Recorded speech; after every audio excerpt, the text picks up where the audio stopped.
तन्हा कुत्ता रहता था। उसका नाम बूलो था। बूलो बहुत उदास रहता क्योंकि इसके कोई दोस्त नहीं थे। एक दिन वो दरख्त के नीचे बैठा था कि अचानक एक चिड़िया इसके पास आकर बैठी। चिड़िया ने पूछा, क्या बात है बूलो, तुम इतने उदास क्यों हो? बूलो ने आह भरी और कहा, मेरे कोई दोस्त नहीं है, सब मुझसे डरते हैं। चिड़िया ने मुस्कुरा कर कहा, मैं तुम्हारी दोस्त बन सकती हूँ अगर तुम चाहो। बूलो हैरान हुआ, तुम इतनी छोटी सी, तुम्हें मुझसे डर नहीं लगता? चिड़िया ने हंसकर जवाब दिया, दोस्ती दिल से होती है, जिस्म से नहीं।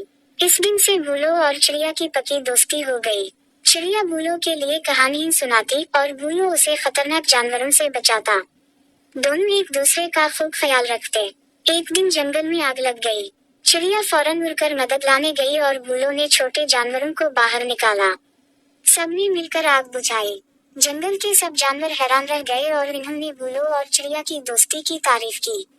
सबक, सच्ची दोस्ती शक्ल या ताकत से नहीं, दिल से होती है।